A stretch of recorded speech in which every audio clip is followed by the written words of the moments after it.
In the COVID-19 era, it has been the Mexicans who have been smiling. A last-minute winner in the Azteca in 2021, a late first-half equalizer in 2022 at the office. But at the World Cup, they were brought down to earth from Cloud 9, as for the first time since 1978, Mexico were packing their bags early. The Reggae Boys of Jamaica are rising up once more. They're singing a brand new song, marching to a brand new beat, down the hillside, through the valleys, singing in every street. It's time to rise up, stand and take your place, to shine like the sun. The journey has just begun.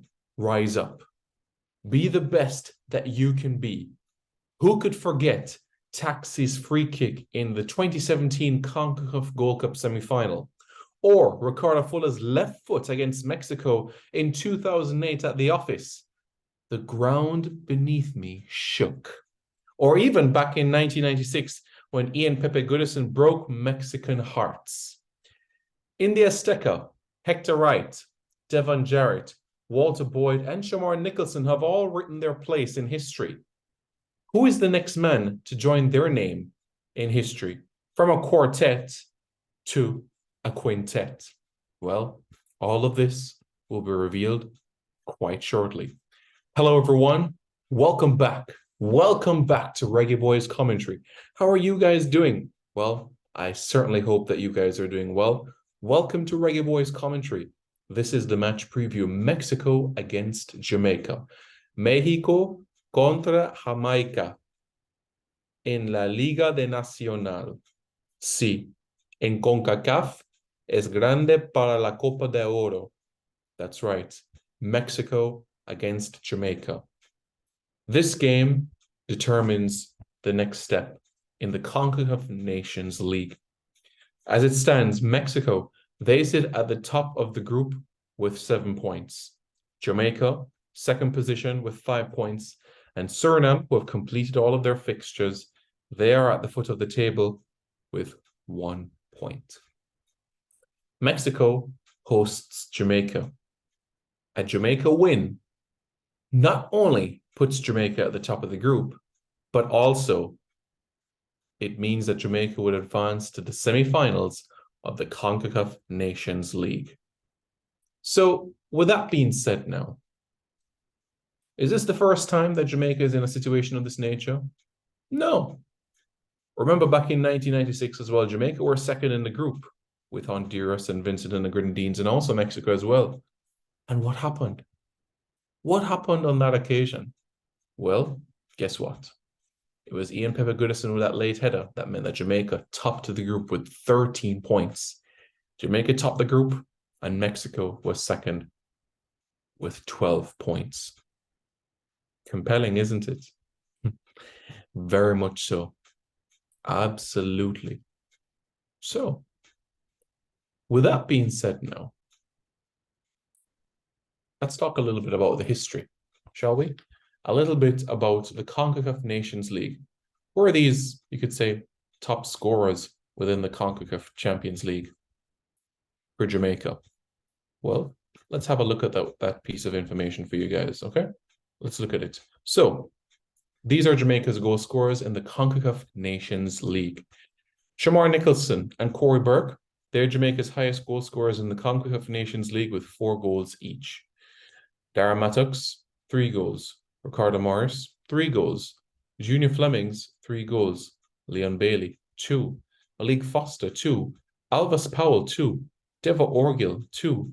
Shivani Willis, 2. Peter Lee Vassell, 2. Bobby Reed, 1. Owain Gordon, 1.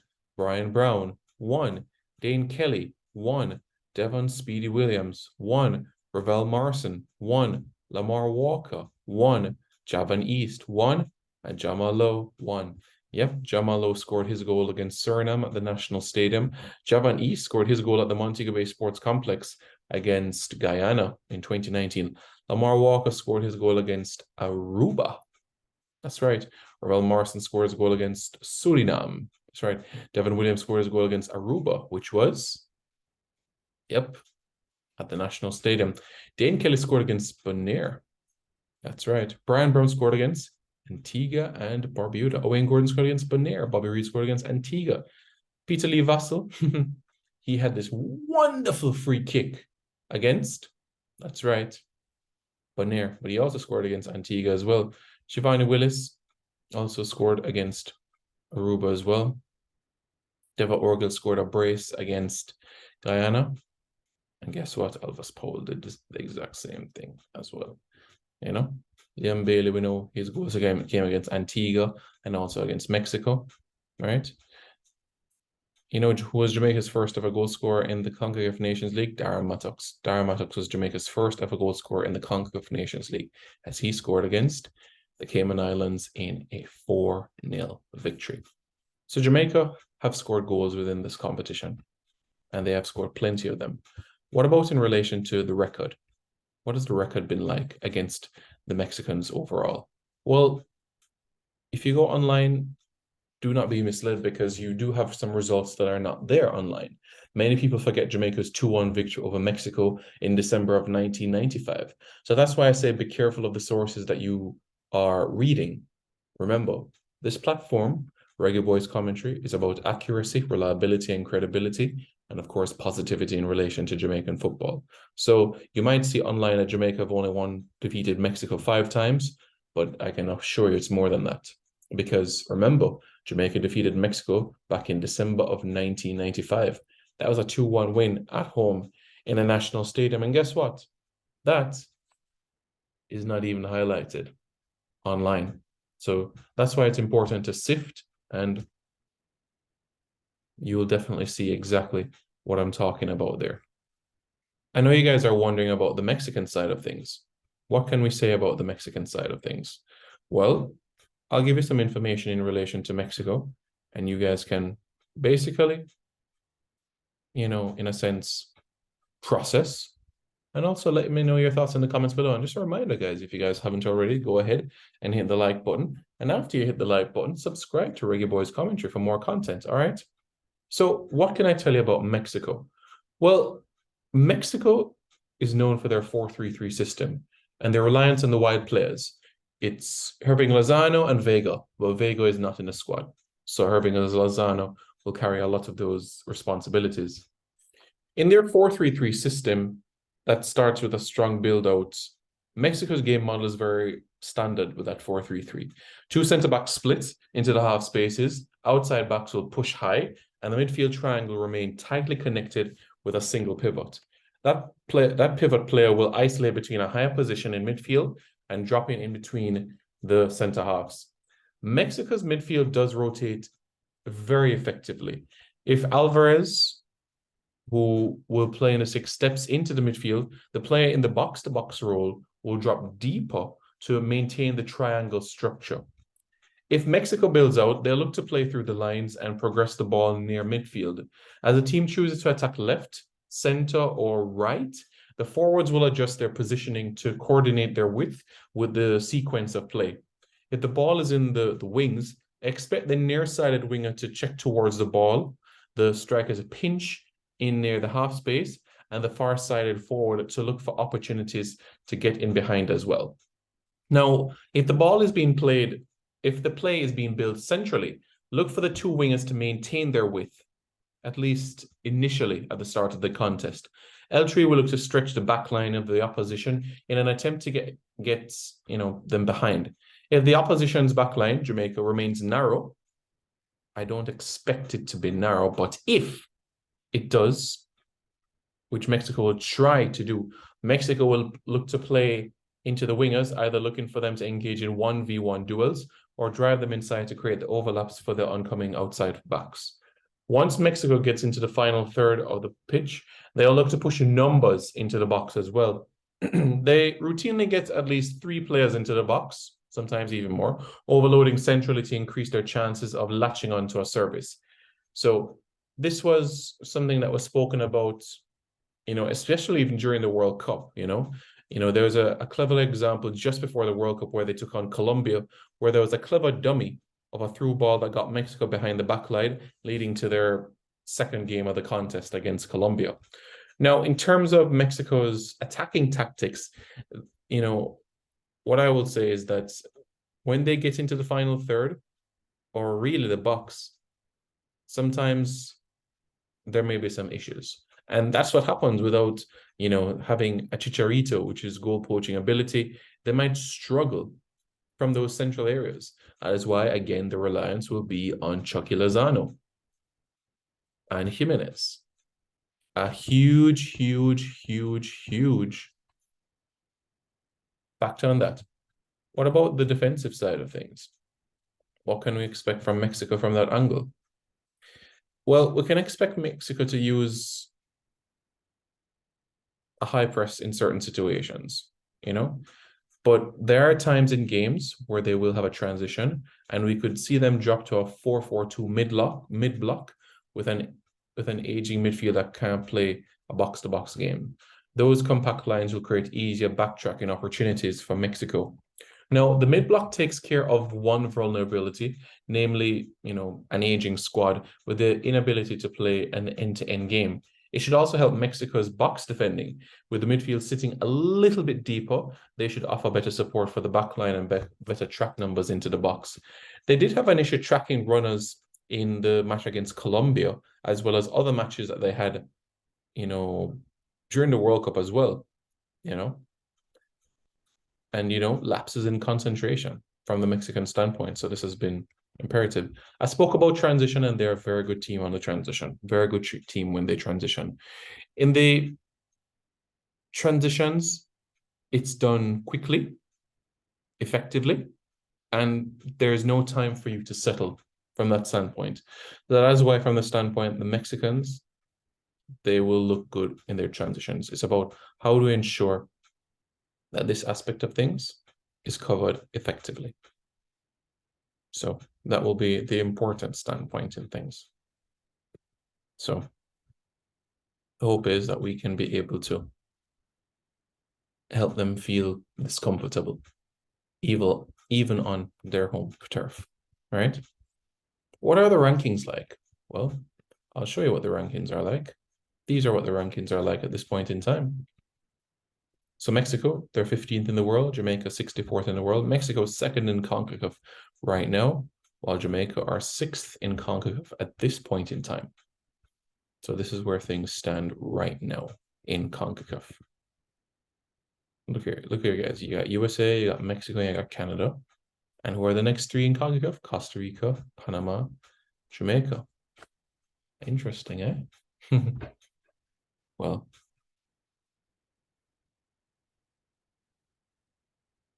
you look at that. So let's get to the part that I know you guys want to see and you guys will have a lot of viewpoints upon. And that's in relation to what 11 would Simon Preston like to use? Yeah, what 11 would Simon Preston like to use in this game? Well, I'll give you my thoughts here. So this is what I'm going to go with. I'm going to go with these players here. Bum, bum, bum. Yes, I'm going to go with a back four.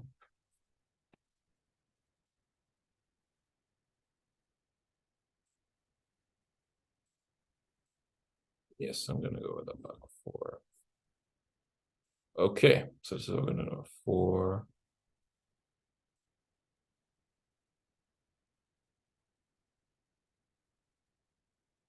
Bum, bum, bum.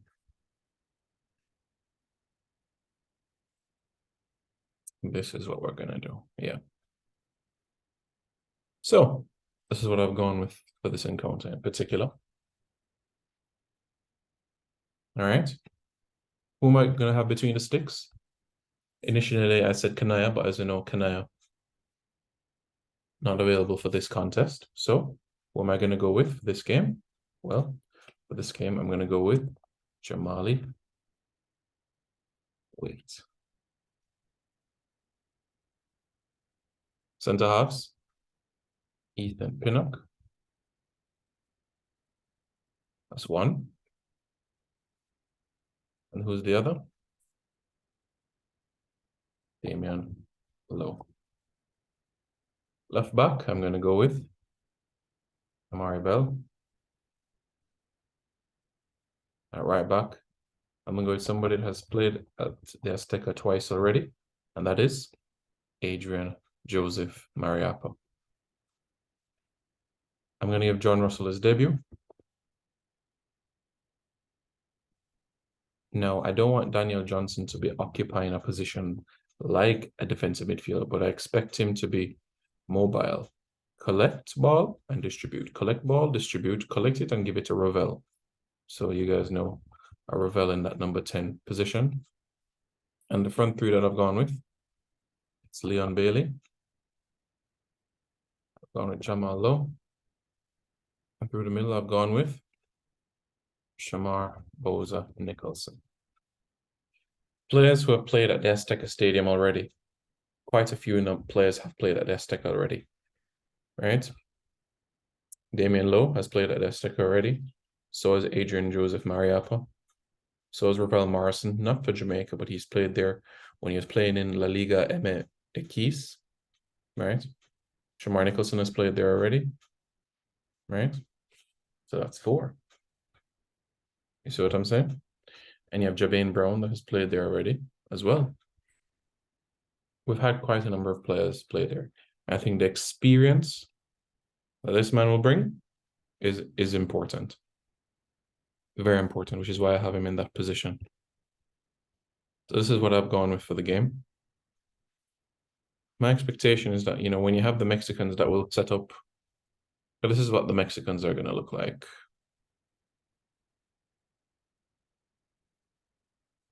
Mexico will look something like this.